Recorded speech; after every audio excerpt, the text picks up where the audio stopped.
मेरा देवर इतना हैंडसम था। उनको इस तरह देखकर मैं पागल सी हो गई थी। उनके वह डोले शोले मैंने पहली संगीत बार देखे थे। मैं एक नज़र में ही उनको अपना दिल दे बैठी थी। वो मेरे साथ बात कर रहे थे पर मेरा पूरा ध्यान देवर जी पर था। उन्होंने जल्दी से कपड़े पहने और मुझे पढ़ाने में लग गए, पर मेरा ध्यान तो पढ़ाई पर बिल्कुल भी नहीं था। मैं तो जैसे आज 7वें आसमान पर थी। मैं उसको हर हाल में अपना बनाना चाहती थी।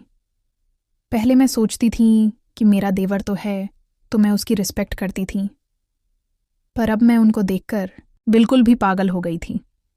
अब मैं अपने देवर के सामने स्कर्ट पहनकर जाना शुरू कर दिया, पर मेरा देवर तो मेरी तरफ देख तक नहीं रहा था। मैं उनके लिए पूरी तरह से चेंज हो गई। 24 घंटों में सज धज कर रहने लगी। मैंने मन ही मन सोचा, इस तरह से काम नहीं चलेगा। तो एक दिन मैं ब्यूटी पार्लर गई और खूब मेकअप करके तैयार हो गई, पर इतने सजने संवरने का भी उन पर कोई असर नहीं हुआ। आखिर थे तो एक बार थी। मैंने उनको रिझाने के बहुत प्रयत्न किए, पर जब भी मैं उनको देखती थी वह अपनी नज़रें फेर लेते थे। जब मैंने उनके चारों तरफ घूमना बंद कर दिया और छोटे कपड़े पहनना भी बंद कर दिए। मुझे साड़ी पहनना बहुत ही पसंद था, तो मैंने साड़ी पहनना शुरू कर दिया। एक दिन मैं अपने देवर को कॉफ़ी देने उनके कमरे में गई। जब मैं कमरे में गई तो मैंने देखा कमरे में कोई नहीं था। जब मैं थोड़ा आगे उनको देखने गई तो मैंने देखा उनके सामने संगीत वॉशरूम का दरवाज़ा थोड़ा खुला था। उनके वॉशरूम से अजीब अजीब सी आवाज़ें आ रही थीं।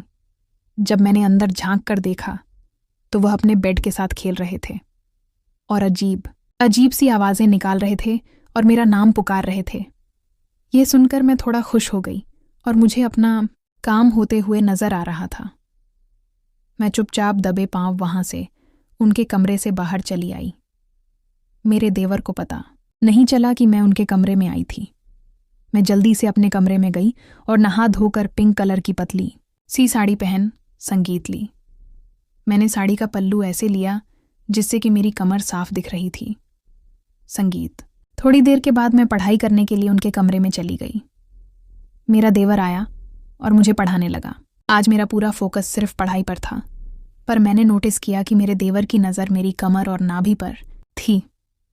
मैं मैथ का कुछ सवाल पूछने के बहाने उनके नज़दीक गई और उनके पास जाकर खड़ी हो गई। वो थोड़ा मेरे करीब आए और अपना हाथ मेरी कमर पर फेरने लगे। मैंने उनकी संगीत इस हरकत को नज़रअंदाज किया। तभी मेरा देवर बोला, भाभी, मेरे सिर में बहुत तेज़ दर्द हो रहा है, क्या आप मेरे लिए कॉफ़ी बनाकर ले आओगी? मैं जल्दी से किचन में गई और कॉफ़ी बनाकर ले आई।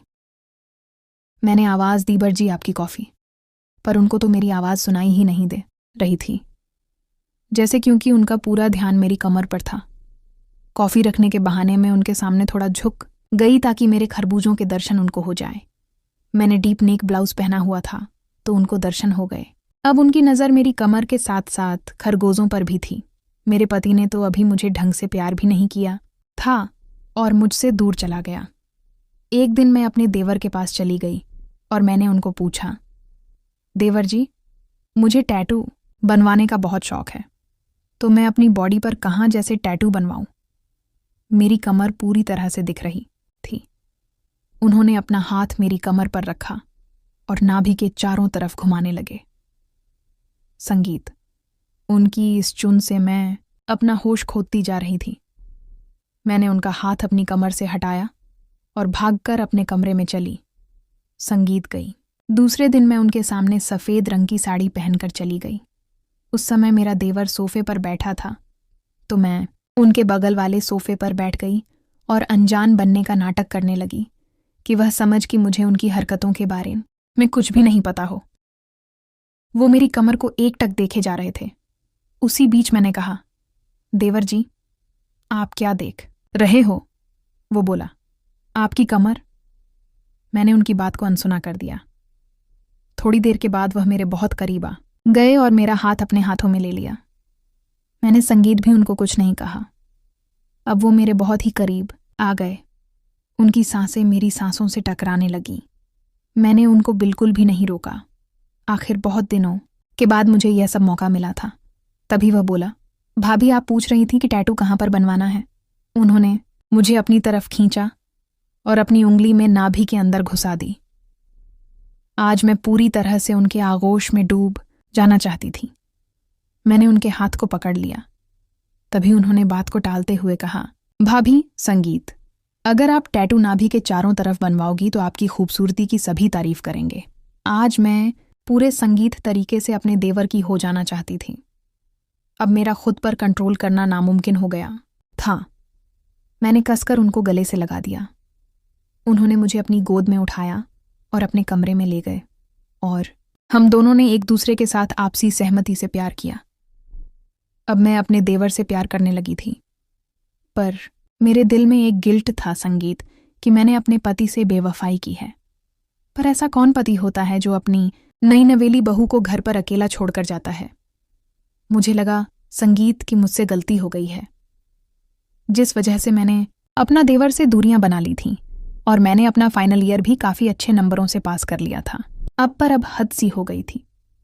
मनोज को गए हुए पूरे 3 साल हो गए थे। वह घर वापस ही नहीं आया और अब तो उसने फ़ोन करना भी बंद कर लिया था। संगीत, यह बात मैंने अपने देवर से कही तो हम दोनों मनोज से मिलने गोवा पहुंचे। मैं उनको सरप्राइज़ देना चाहती थी, पर मेरा सारा प्लान धरा का धरा रह गया क्योंकि वह वहाँ दूसरी लड़की के साथ था। जब हमने वहाँ आसपास के लोगों से पूछा तो उन्होंने बताया कि वह उसकी पत्नी है और उनका 1 साल का बेबी भी था। ये सब सुनकर मेरे पैरों तले ज़मीन खिसक गई। मेरे देवर ने मुझे संभाला और हम दोनों घर वापस आ गए और हम दोनों ने भी मंदिर में शादी कर ली। हम शादी के बाद बॉम्बे शिफ्ट हो गए और एक नई जिंदगी की शुरुआत की। दोस्तों, कहानी कैसी लगी कमेंट में बताएं। अगर कहानी पसंद आई हो तो वीडियो को लाइक शेयर करें। चैनल पर पहली बार आए तो चैनल को सब्सक्राइब करें।